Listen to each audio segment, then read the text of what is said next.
I hope I can keep your attention for the 15 seconds that it takes to do this intro, because I wasn't expecting to talk to this ghost, but my time with him was greatly appreciated and will add more to my Atlanta story. So I made this video since I thought it would be interesting for whomever wants to follow along. The other day I found myself leaving Fort Stewart on my way to Richmond Hill. I decided to take the back road, 144, since it saves time getting back to Savannah. About 144, let me explain something to you about 144. There are, of course, signs that say deer crossing, so you have to watch out for those. But 144 is also the road where you might also run into a tank or two. So I was driving along as usual, the same old traffic. Military vehicles, civilian vehicles, soldiers, you name it. And for some reason, I kept getting the urge to go to a specific cemetery that Fort Stewart has like 20-something cemeteries out in the training area, and tanks and soldiers and such aren't allowed to practice within 200 yards of any of those. And definitely it's the kind of place that it's hard for civilian vehicles to tread. But for some reason I had this strong urge to go to a specific one, and that was really weird, because normally when Spirit is talking to me, it's because there's somebody there that I can use to have that spirit give me some of the energy from the person that is visiting in order for the reading to go well. But in this particular circumstance, I was just driving in the car, and all of a sudden, boom, I had this urge to go to this specific cemetery.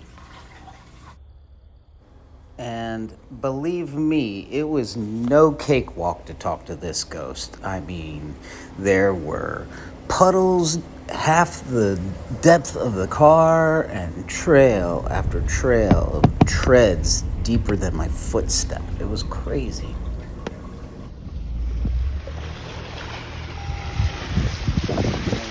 Finally, after the third sign giving me directions on where to go, deep in Fort Stewart, I come to the cemetery.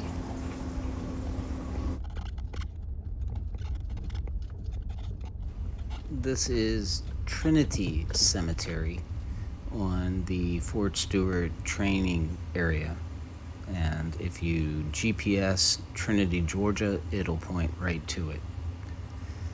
At Trinity are a number of graves where the earliest birth date was 1838 and the earliest burial date was 1870, and the final burial date somewhere in the early 1900s, 1918.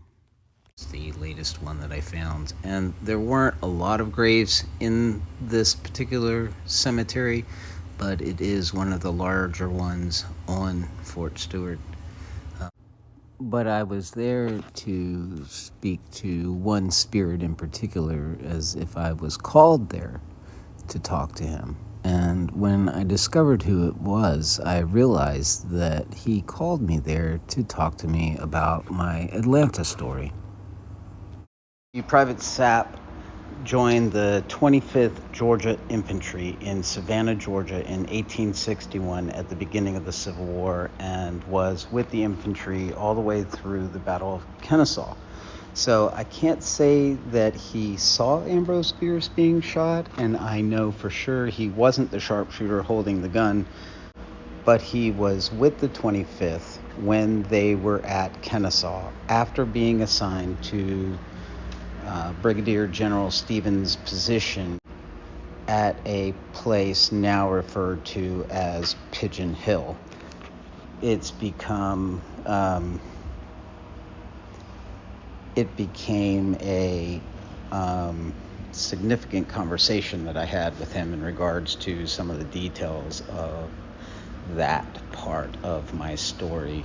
So the Civil War started in April of 61 when Confederates attacked Fort Sumter, which made Fernie one of the early enlistees. According to the National Park Service, battle details for the 25th Georgia Infantry was that they were organized in Savannah in September 1861, and Private Sapp joined in August of 1861. So he actually joined, and then the infantry unit was formed.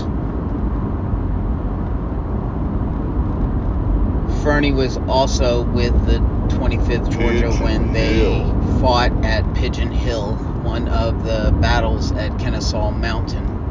Also, on the Union side, the 9th Indiana Infantry fought at Pigeon Hill as well, and that was the unit Ambrose Bierce was in. Georgia sharpshooters. According to historical record, Ambrose Bierce was shot by a sharpshooter the day before the battle at Pigeon Hill.